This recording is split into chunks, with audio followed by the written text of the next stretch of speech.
Good evening. You're watching the main news on HKIBC. I'm Joanna Ho. Here's a look at tonight's top stories. President Xi Jinping consolidates power with his new Politburo. Locally, hundreds of swimmers make a splash in the cross-harbour race. And Hong Kong's ancient rocks put the city on the world geological map. President Xi Jinping has clinched a third term with key allies joining him on the powerful Politburo Standing Committee. The team includes Shanghai Communist Party chief Li Qiang, who is likely to become China's next premier. Chloe Feng reports. A day after the closing of the Communist Party's 20th Congress, the new Politburo Standing Committee lineup was revealed. 选举我继续担任中共中央总书记。 President Xi Jinping, who secured an unprecedented third term as General Secretary, introduced the other 6 members of the highest decision-making body. Close ally Li Qiang, who followed Xi, is in line to become premier when Li Keqiang retires in March. As Shanghai Party chief, Li Qiang declared victory against COVID in the financial hub, describing the painful 2-month lockdown as completely correct. Third-ranked Zhao Leji, who led the fight against corruption, is likely to head the National People's Congress. Wang Huning, who's ranked 4th, is expected to take over the Chinese People's Political Consultative Conference. Beijing Party chief Cai Chi, who's 5th in the hierarchy, moves into the role of ideology czar and will also be responsible for the day-to-day running of party affairs.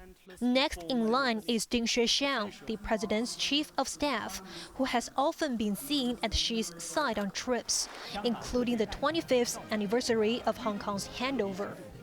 The 7th member, Li Shi, has been Guangdong party leader and is now the anti-corruption chief. Apart from Xi, Zhao Leji and Wang Huning are incumbent Politburo members. They are joined by newcomers Li Qiang, Cai Chi, Ding Xuexiang, and Li Shi. Members of the new Politburo are seen as Xi loyalists, and the lineup signals a greater emphasis on ideology in policy making. It also marks the first time in 25 years that there's no female member. Xi was again named as head of the Central Military Commission. At 69, he's now considered China's most powerful leader since Mao Zedong. There's also no apparent successor to Xi, indicating that his rule may last many more years. Chloe Feng, HKIBC. President Xi has pledged to deepen reform and open the country wider to develop China into a great modern socialist state. His remarks came amid growing geopolitical and trade tensions. Chloe Feng reports.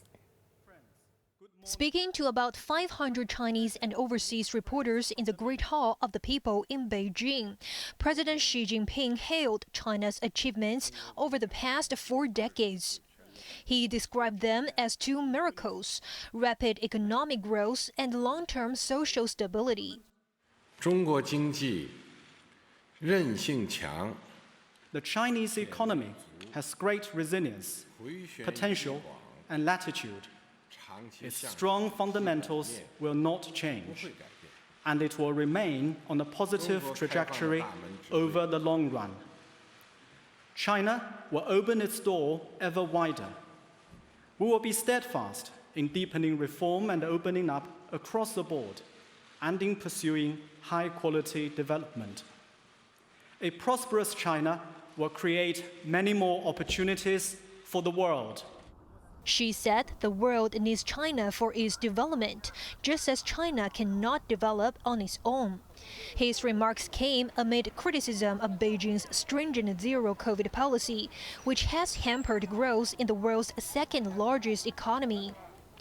Tension between Beijing and Washington also reached a new high as the Biden administration ramped up efforts to block China's ambitious technological advancement. Xi noted the challenges ahead and said there will be high winds, choppy waters, or dangerous storms. But he maintained that the 100-year-old Chinese Communist Party will ride out these storms with self-reforms as it strives to reach its second centenary goal of developing China into a great modern socialist country. Chloe Feng, HKIBC. Locally, new COVID cases in Hong Kong have stayed above 5,000 for the fifth straight day. Of the 5,535 infections recorded today, 392 were imported. The virus claimed 4 more lives. Hospitals are currently looking after 1,864 COVID patients, 10 of whom are in intensive care.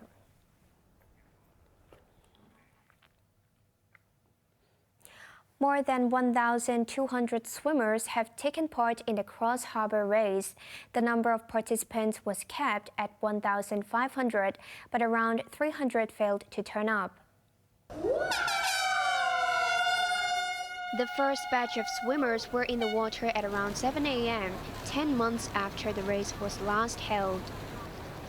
They swam nearly 1 kilometer from Golden Bauhinia Square Public Pier in Wan Chai to the Avenue of Stars in Tsim Sha Tsui. 18-year-old Jimmy Kwok took the men's title, finishing in 14 minutes and 25 seconds. The women's crown went to 21-year-old Athena Wong, who clocked in at 15 minutes and 11 seconds. Kwok had to change course after taking a wrong turn before crossing the finish line. The same mistake had cost him the title last year. I feel so exciting because I made a little mistake, not a little, a big mistake, but luckily I can win at last.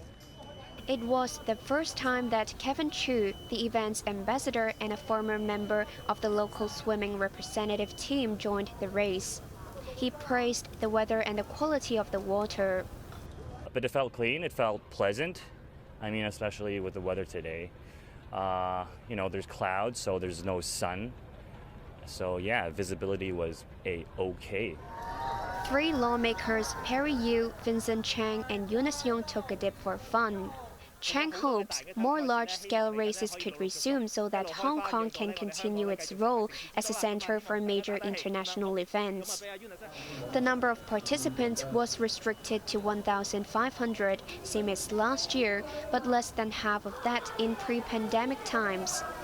But only 1,203 turned up today. One swimmer was sent to hospital and was discharged after treatment. Overseas, Britain's former Finance Minister Rishi Sunak has confirmed his entry into the race to succeed Liz Truss as leader of the ruling Conservative Party and Prime Minister. Sunak is seen as the clear favorite after securing the backing of 124 Conservative lawmakers. He has met former Prime Minister Boris Johnson, who cut short a Caribbean holiday and is expected to throw his hat into the ring. Their talks gave rise to speculation that they might strike a deal to avoid further splits in the ruling party. Lawmaker Penny Mordaunt is also in the running. If the MPs back just one candidate, the result will be known on Tuesday. If there are 2, party members will vote, and Britain's third Prime Minister in 3 years will be declared next Friday. A bus has crashed into a truck in the central Indian state of Madhya Pradesh, killing 15 people and injuring 40. The bus was carrying 60 people when it rammed into the stationary truck on a mountain road in Rewa district. Rescuers took the injured to hospital. Most of the victims were migrant laborers returning to their homes in the northern state of Uttar Pradesh for Diwali, the Hindu festival of lights. Back in Hong Kong, a motorcyclist has been killed in a crash in Tai Po. Police arrived at the scene at Bright Pools Road at around 9 a.m. to find the man unconscious next to his wrecked motorcycle. He was taken to the nearby Alice Ho Mill Lane Nethersole Hospital, where he was certified dead. It's suspected that the crash occurred after the rider lost control of his motorcycle. A car crash created a water fountain in Jordan this morning. The vehicle swerved onto the sidewalk on Cox Road and hit a metal fence after damaging a water pipe.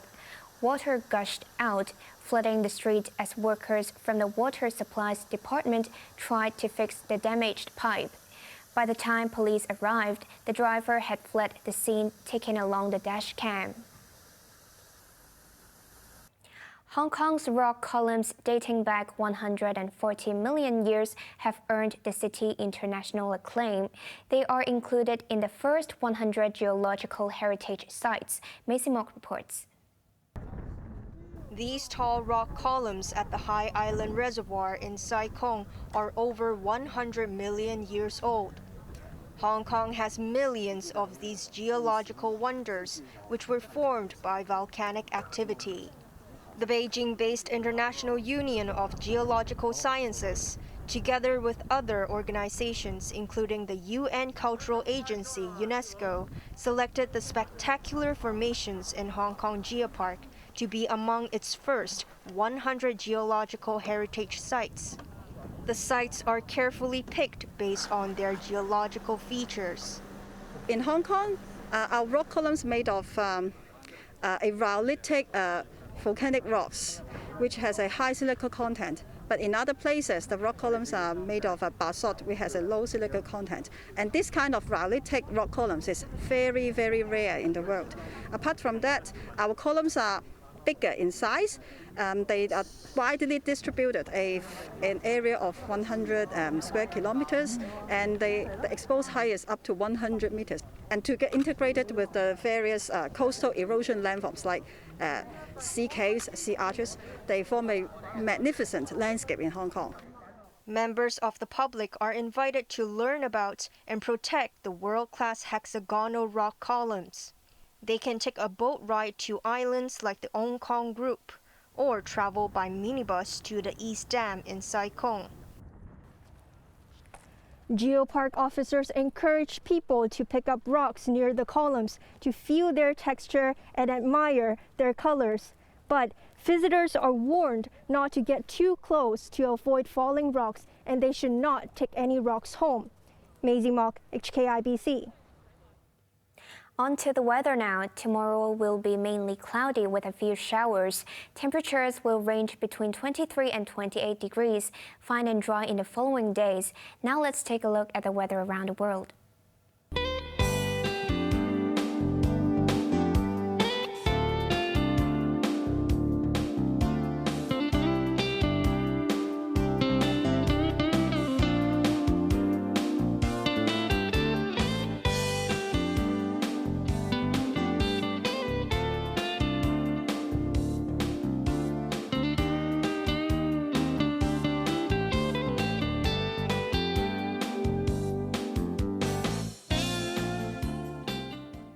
That's our main news for Sunday night. Join us for more news at 11. I'm Joanna Ho. Good night.